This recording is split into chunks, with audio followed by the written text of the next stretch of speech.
हम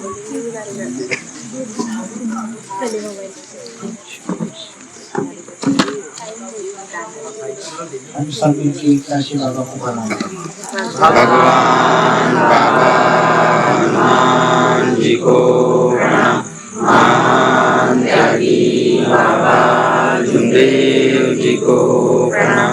परमात्मा भगवान बाबा हनुमान जी को प्रणाम। महान त्यागी बाबा जुमदेव जी को प्रणाम। परमात्मा परम पूज्य परमात्मा सेवक मंडल बालाघाट परिसर सुरवई के अंतर्गत आज माननीय परम पूज्य परमात्मा बाबा किशोर पुत्राय जी के निवास स्थान पर एक भगवान की साप्ताहिक की चर्चा बैठक रखी गई है। इस चर्चा बैठक में स्वयं भगवान बाबा हनुमान जी उपस्थित है, उन्हें मेरा प्रणाम। उसी तरह से हमारे सदगुरु महान त्यागी बाबा जुमदेव जी उपस्थित है, उन्हें मेरा प्रणाम।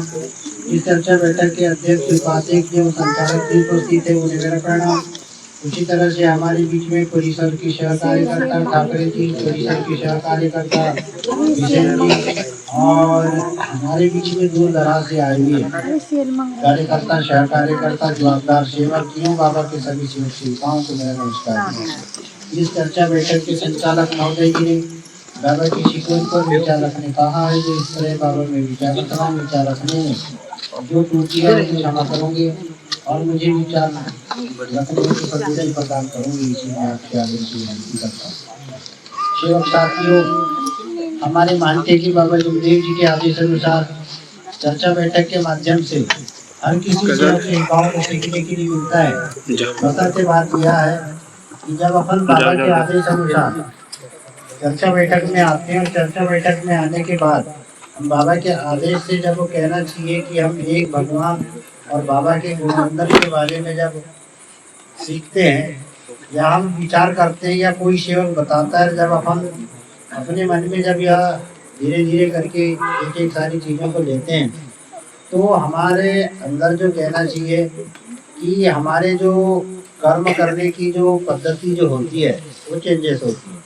हमारे मानते हैं कि बाबा जुमदेव जी ने धर्म में आने के बाद सारी चीज़ें कर्म पर डिपेंड करने के लिए बताया है, क्योंकि जब अपन धर्म में नहीं थे हम कुछ तभी गलतियां करते थे और जो गलतियां ऐसी गलतियां करते थे जिसका कहना चाहिए कि उल्लेख करते करते हम पूरी जिंदगी भी अगर बताएंगे तो हमारी गलतियां कम पड़ेगी। ऐसे धर्म से पहले अपन गलतियां करते हैं, मगर धन्य हमारे मानते कि बाबा जुमदेव जी धर्म में आने के बाद आप जो भी कर्म कर रहे हो, बाबा ने बोला कि आप जो भी कर्म कर रहे हो या एक बंद कमरे में रह के भी कर्म कर रहे हो तो भी भगवान आपको देख रहा है।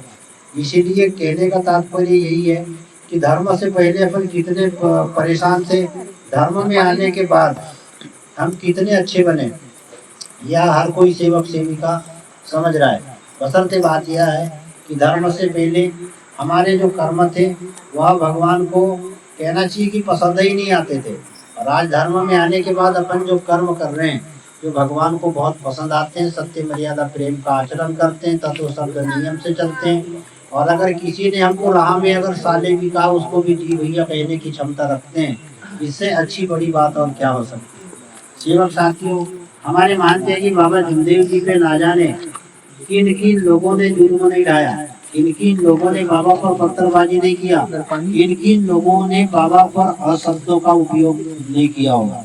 बसंत बाबा ने किसी को भी उसका उत्तर उल्टा नहीं दिया, उसका उत्तर उसके कर्म तक ही छोड़ दिया। तो कहने का तात्पर्य यही है कि बाबा जब दौरे पर भी जाते थे और बाबा ने एक पंडे पुजारी ने बाबा को गाली दिया जिसका नाम बांडे पूछे था। बताते बात यह है कि बाबा ने बाकी सेवकों ने भी बाबा से कहा कि बोले बाबा आप आदेश करो, बोले उसकी चेती पर हम देते हैं। बोले तब बाबा ने आदेश किया उनको कि बोले अगर वो गाली दे रहा है तो मेरे को दे रहा है, बोले आपको क्यों लग रहा है। तो सेवक साथियों, यह धर्म भी वैसी है। धर्म भी कहना चाहिए कि जो जितनी आप बुराइयों को सुनकर के अपने अंदर में अगर जैसे कहा जाता है कि जिसको अगर कहना चाहिए कि अपने जिसको इस जहां में वो जो कहना चाहिए कि जिसको इस जहां में दुखों का दर्द पीना आ गया, यह बात उसके लिए उतनी सत्य कि इस जहां में उसको जीना आ गया। आप जितने कड़वे शब्दों को पियोगे उतने आपकी मजबूती बनते जाएगी। धर्म में फिसलने का रास्ता नहीं है, धर्म में मजबूत बनने का रास्ता है। धर्म सीखने के लिए है। और कहने का तात्पर्य यही है कि आप जितने अच्छे विचारों को अपने साथ में रखोगे, उतने अच्छे विचारों की आपको परीक्षाएं भी देना पड़ेगा।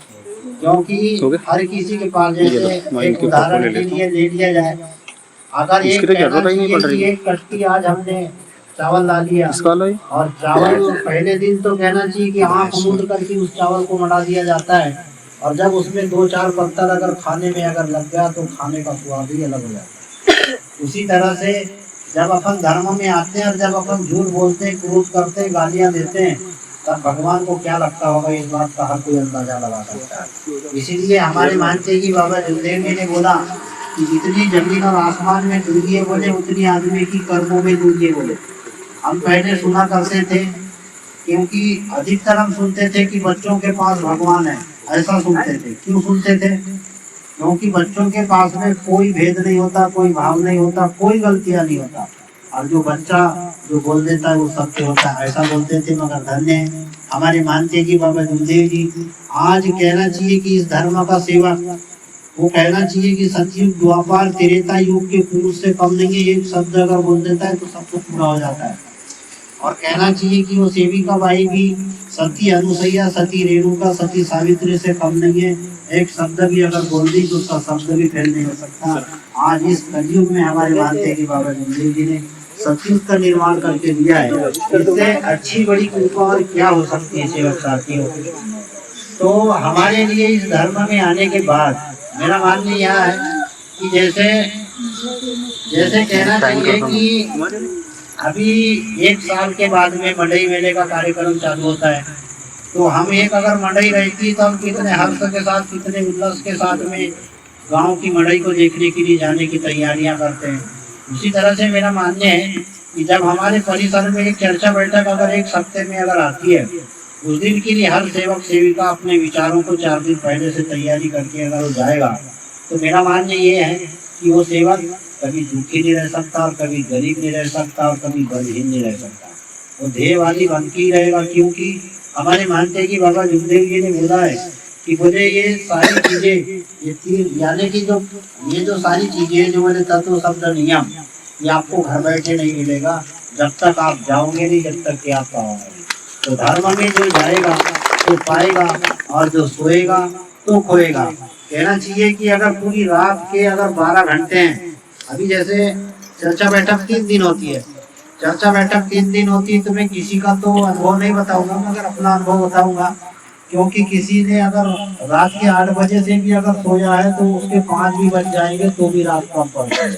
मगर हम जिस दिन अगर 8 बजे सो गए तो रात के 12 से 1 बजे नींद खुल जाती है, और उसके बाद फिर वो नींद, और अगर हम रात के 12 बजे सोए तो 5 बजे तक बिल्कुल क्लियर समय पे नींद खुलती है। तो सेवक साथियों, और हमारे मानते हैं कि बाबा जमदेव जी ने भी यही सारी चीजों को बताया कि जो जितने ज्यादा अगर सोएगा वो विचारों का धनी नहीं होता, वो कहना चाहिए नींद का धनी होता है। बढ़िया नींद लगते जाएगी, विचार नींद के आएंगे, बाकी कुछ विचार नहीं आएंगे। थोड़ी देर और सो देता तो बहुत अच्छा हो जाता, इसी बेस पे चलते रहेगा। बसंत बात यह है कि बाबा के सेवक को जागते हुए रहना चाहिए। एक अगर आदेश, अगर कार्यकर्ता का अगर आदेश अगर हो जाए, जैसे अभी सेवक जी ने बताया कि गुरु की गुरु दक्षिणा क्या होनी चाहिए।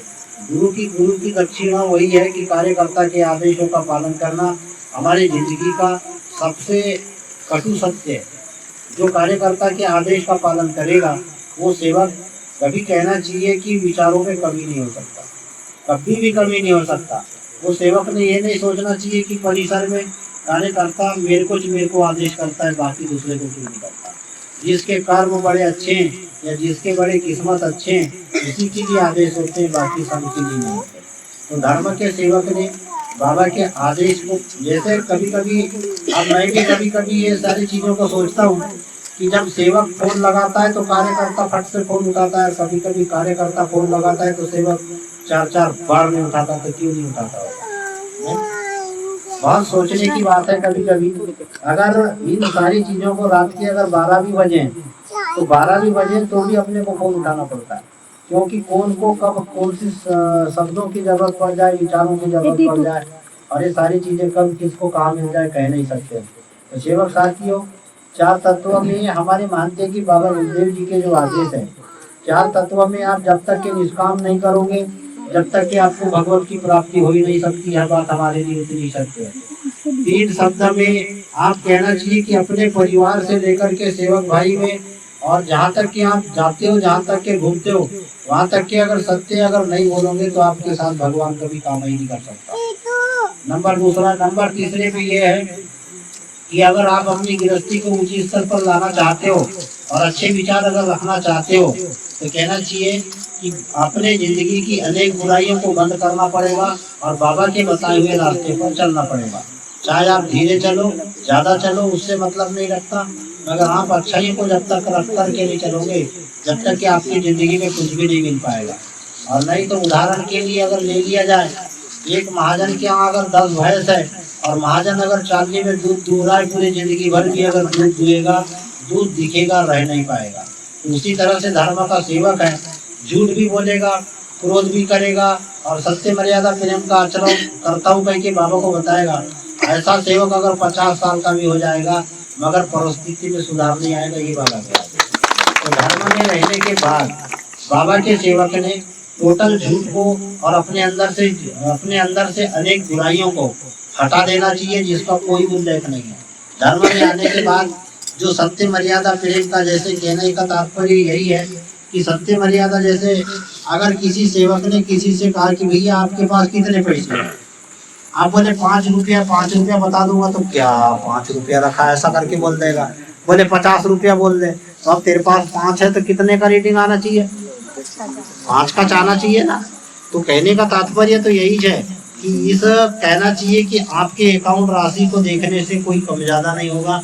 जिस दिन भगवान अगर चाहेगा उस दिन आपको उस लायक बना देगा। यह बात हमारे लिए इतनी सत्य है। तो सेवक साथियों, हमारे मानते हैं कि बाबा गुरुदेव जी के जो आदेश है कि परिसर की चर्चा बैठक कोई भी सेवक नहीं छूटना चाहिए, और जो परिसर की चर्चा बैठक में नहीं आता तो ये मानने है कि वो विचारों के माध्यम से पीछे रह जाता है। अब उसकी जिंदगी में वो कल आएगा या नहीं आएगा ये नहीं कह सकते। तो आज का जो बीता हुआ जो समय है, आज का जो बीता हुआ जो ज्ञान है, कल नहीं ले सकते आप। आज का जो छूटा हुआ पैसा है वो कल कमा सकते हो, मगर आज का बीता हुआ जो ज्ञान है वो कल नहीं ले सकते। इसीलिए हर कोई सेवक सेविका इस बात को समझे। जैसे तो पता चला कि हम बोलते जाए तो चलो ठीक है। सेवक साथियों, सतयुग के बाद द्वापर आया, द्वापर के बाद त्रेता युग आया। त्रेता युग में कहने का मतलब ये है कि राजा दशरथ की कितनी घरवाली थी? 3।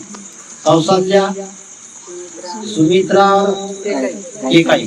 तो कहना चाहिए कि जो केकई जो थी वो किससे ज्ञान लेती थी?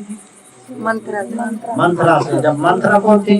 दासी थी। तो दासी थी। अब जो दासी के विचार रहेंगे तो दासी के विचार कैसे होते हैं? अरे जैसे कलेक्टर है उसके विचार अलग होंगे, और उसका एक तो जो कहना चाहिए कि गार्ड, सुरक्षा गार्ड है, उसके विचार कैसे होंगे? अलग रहेंगे। तो अगर वो केकई को जरूरत थी तो किससे लेना था? कौशल्या से लेना था या सुमित्रा से लेना था। वो किससे लेती थी? वो मंत्रा से लेती थी। तो जिस किसी के भी पास धर्म की भी जो सेविका है और जिसके पास अगर मंत्रा के विचार होंगे उसके घर में फूटा ही होगी, जुड़ नहीं सकता। इसीलिए कोई भी मंत्रा से विचार ना ले, सीधे डायरेक्ट भगवान और बाबा से ले। तो सेवक साथियों, बाबा की कृपा महान है, हम भी सेवक जैसे बेईमान है। बसंत बात यह है कि तत्व क्या है, शब्द क्या है, नियम क्या है, इसको जानने की कोशिश करें। और अगर समझ में नहीं आ रहा है तो परिसर में कार्यकर्ता, सह कार्यकर्ता, बड़े बड़े जिम्मेदार सेवक बैठे हैं, मगर चीटिंग ना करें, अपने यहाँ की बातें दूसरे को ना बताए, बाबा के आदेश का तत्व शब्द नियम के साथ में चले। इसी में सभी से विनती करता हूँ और अपने शब्दों को यही विराम देता हूँ। नमस्कार। अभी विचारों थे सुबह परिसर से परम पूज्य परमात्मा बाबा के सेवक कार्यकर्ता जी मसराम जी, जिन्होंने बहुत अच्छे विचारों से हमें शिक्षकों को अवगत कराए। क्योंकि वास्तव में सही बात है, हम विचारों के माध्यम से सुनते हैं और बोलते हैं भी है कि ऐसा कौन सा शब्द है जो मानव के जीवन को बदलने वाला। हम बोलते हैं शिव शिव का वैचारिक क्रांति। तो हम विचार करना और विचार देना, जो हमें जो विचारों पर विचार करना वैचारिक क्रांति कहलाती है। तो भी चर्चा बैठक के माध्यम से कार्यकर्ता जी ने बहुत अच्छे अच्छे विचार रखे, लेकिन हम उस पर कितना अमल करते हैं यह हमें जानना बहुत जरूरी है, क्योंकि उसी क्रम में चर्चा